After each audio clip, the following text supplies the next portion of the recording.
Mesdames, Messieurs, derrière les colonnes des journaux se cache parfois une histoire plus sombre que toutes celles qu'ils relatent. Florence Aubenas, figure respectée du grand reportage français, a traversé des zones de guerre, a plongé dans la misère des invisibles et a prêté sa plume aux sans-voix. Mais en 2005, c'est elle qui est devenue l'objet d'un récit effroyable. Enlevée à Bagdad, retenue 157 jours par des ravisseurs dont elle ne parlera jamais, elle est revenue en France entourée de silence. Ce mutisme, plus puissant que n'importe quelle déclaration, a alimenté fantasmes, soupçons et douleurs indicibles. Derrière l'intégrité admirée, il existe une femme blessée qui refuse d'accorder son pardon à ceux qui ont tenté de l'effacer. Aujourd'hui, chers téléspectateurs, nous allons explorer ce paradoxe fascinant. Une vie publique forgée dans le courage et une blessure privée que rien n'a jamais apaisée. Florence Aubenas est née le 6 février 1961 à Bruxelles, en Belgique, mais elle a grandi dans une atmosphère profondément française, entre Paris et divers séjours à l'étranger dus à la carrière diplomatique de son père. Sa mère, professeure, lui transmet le goût des mots, de la connaissance et de la rigueur. Dès l'enfance, Florence se nourrit d'un environnement intellectuel exigeant, mais sans ostentation, qui forgera chez elle un sens aigu de l'engagement et une curiosité sans frontières. Elle intègre Sciences Po Paris, un passage qui ancre définitivement son destin de journaliste. Ses premiers pas dans le métier se font à Libération dans les années 1980. Elle se distingue rapidement par un style singulier, narratif, incarné, refusant la sécheresse des dépêches pour donner chair aux existences anonymes. Ses enquêtes la mettent ensuite au Nouvel Observateur, au Journal du Dimanche, puis au Monde, où elle devient une voix respectée du grand reportage. Contrairement à d'autres journalistes, cherchant la lumière des plateaux télévisés, elle fuit la mise en avant personnelle. Ses rares apparitions publiques sont sobres, sans concession à l'image. Elle veut que les faits parlent, non la figure du reporter. Au fil des années, Florence s'impose comme une journaliste de terrain incontournable. Elle couvre le Rwanda meurtri par le génocide, le Kosovo ravagé par les bombardements, l'Algérie déchirée par la guerre civile, puis l'Irak où le danger est permanent. Chaque fois, elle s'approche au plus près des victimes, des déplacés, des oubliés, en ramenant des récits où l'humanité transparaît au milieu du chaos. Ce qui fascine dans son travail, c'est la capacité à raconter la guerre sans jamais céder à la fascination morbide, mais en révélant la vie fragile, digne, des êtres ordinaires. Florence Aubenas ne se limite pas au conflit. Elle suit de grands procès en France, notamment celui d'Outroux, où son écriture sensible dénonce les aberrations judiciaires et les dégâts infligés aux vies ordinaires par des erreurs institutionnelles. Elle s'intéresse aussi aux affaires sociales, comme l'affaire Tarnac, toujours avec ce mélange d'acuité critique et d'humanité. En 2010, elle surprend en publiant Le Quai d'Ouistreham, récit de son immersion comme femme de ménage en Normandie. Elle y décrit la précarité vécue par des milliers de travailleurs invisibles. Le livre connaît un immense succès et devient une référence du journalisme social, adapté au cinéma par Emmanuel Carrère. Son parcours professionnel est marqué par une constance. Refuser l'autopromotion et le spectaculaire. Elle ne se met jamais en avant, ne participe pas aux talk-shows médiatiques, ne cherche pas à devenir une célébrité. Pourtant, son nom s'impose avec force, comme synonyme d'intégrité. Dans un milieu où l'ego occupe souvent la première place, elle choisit le retrait, la discrétion et la dignité. Ses confrères la respectent profondément, certains la qualifiant de « modèle d'intégrité », comparant son style à celui d'Albert Londres ou de Wisłana Aleksievich. Dans sa vie privée, Florence cultive le mystère. Aucune information n'a jamais été confirmée sur une union, un conjoint ou des enfants. Elle vit dans une forme de retrait protecteur, gardant sa sphère intime à l'écart de toute curiosité médiatique. Ce silence n'est pas une coquetterie, mais une nécessité vitale, cohérente avec son refus des projecteurs. Ce qui frappe, chers téléspectateurs, c'est l'équilibre rare qu'elle incarne. Une femme de terrain, affrontant la guerre et la douleur humaine, mais choisissant en parallèle une vie d'ombre, loin des fastes et des scandales. C'est précisément cette contradiction qui rend son histoire captivante. Elle n'est ni une star de télévision, ni une écrivain mondaine. Elle est une présence discrète et puissante. Une figure singulière dans le paysage médiatique français, admirée pour son courage, mais aussi redoutée pour son silence. En janvier 2005, alors que la France s'apprête à tourner la page des fêtes de fin d'année, une nouvelle glaciale tombe. Florence Aubenas, envoyée spéciale du journal Libération, a disparu à Bagdad. Elle réalisait un reportage sur les conditions de vie de la population irakienne après la guerre. Accompagnée de son guide Hussein Hanoun al-Sadi, elle ne donne plus signe de vie. Très vite, les autorités confirment l'impensable. Florence a été enlevée.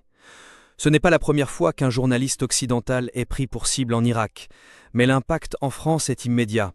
Florence n'est pas seulement une reporter respectée, elle est aussi une figure familière pour tous ceux qui la lisent, une voix proche, humaine. La stupeur est générale, suivie d'une mobilisation sans précédent. Une cellule de crise est activée à l'Élysée, les rédactions se solidarisent, des intellectuels signent des tribunes, et même les écoles affichent sa photo. Chaque jour, à la radio, une phrase revient comme un mantra. Florence Aubenas est vivante, nous la retrouverons. Mais derrière cette mobilisation nationale, c'est le chaos. Aucun groupe ne revendique l'enlèvement, aucun message, aucune vidéo ne vient confirmer les conditions de détention. Les autorités tâtonnent, les diplomates multiplient les contacts dans l'ombre sans résultat.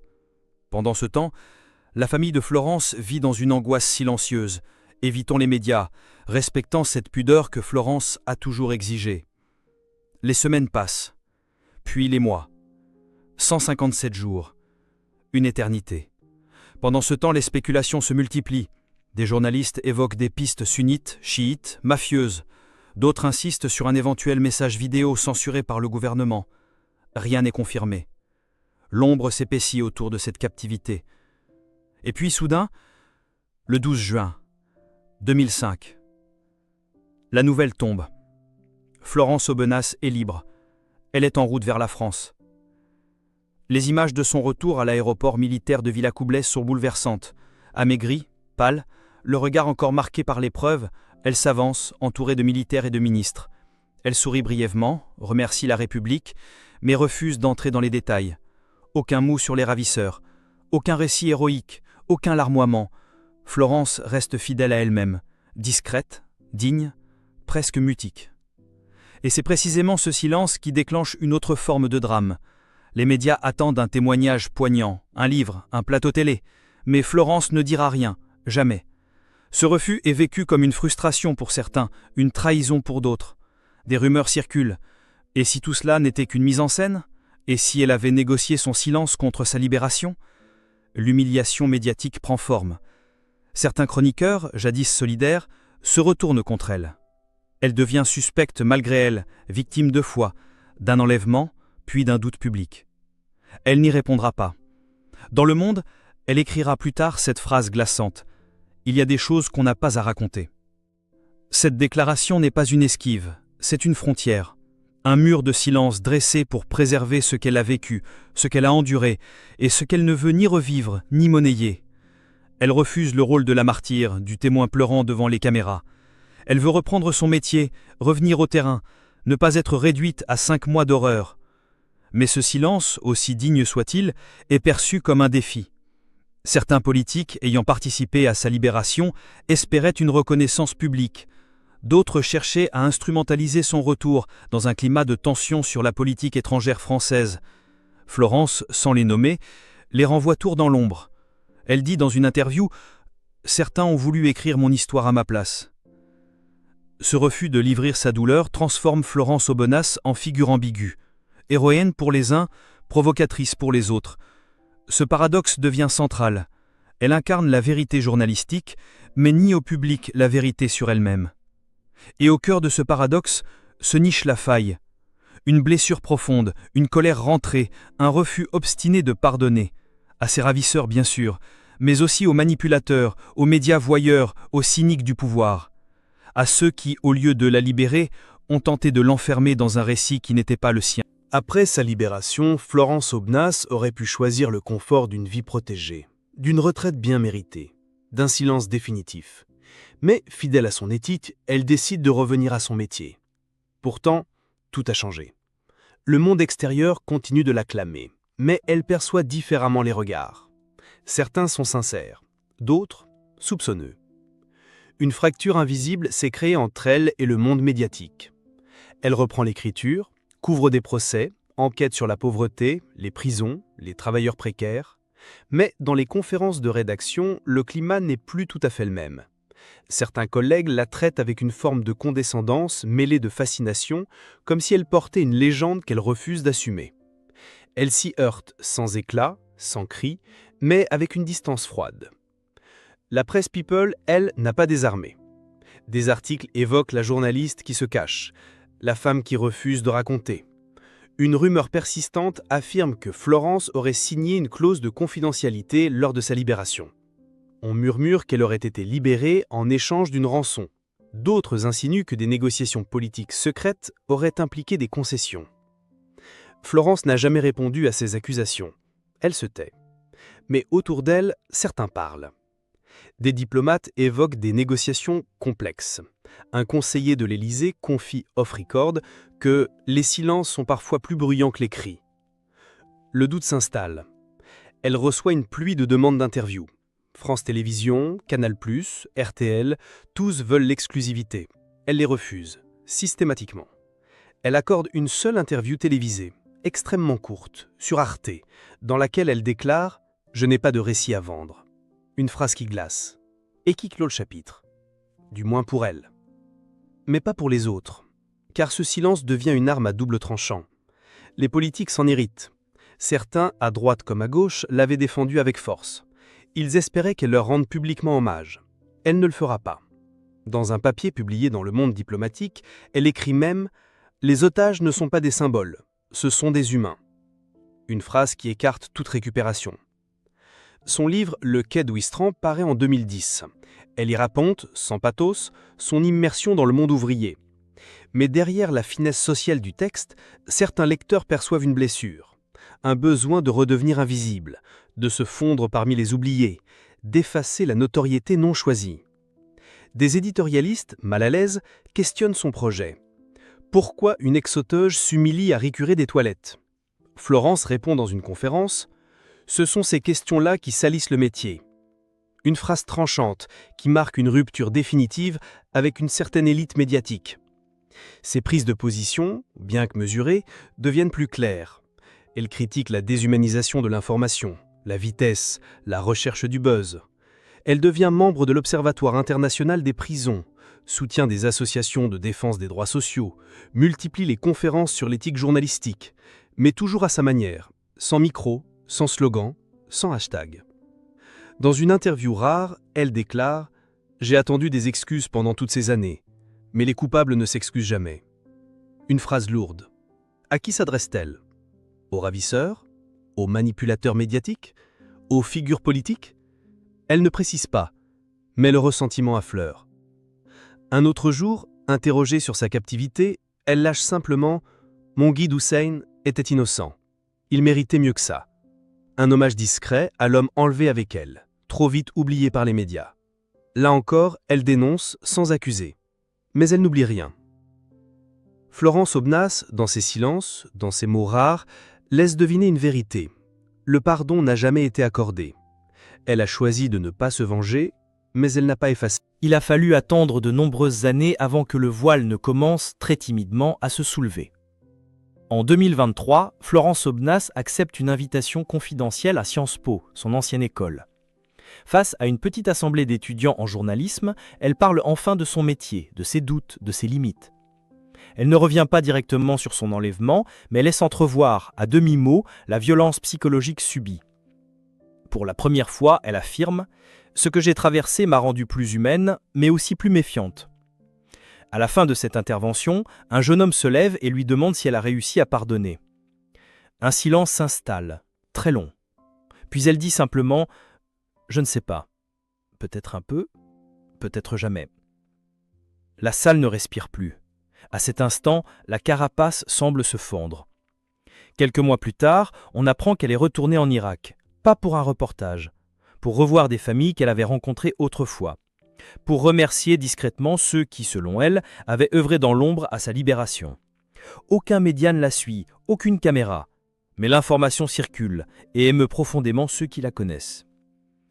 Un diplomate français dira plus tard « Ce voyage était sa manière de solder les comptes à sa façon.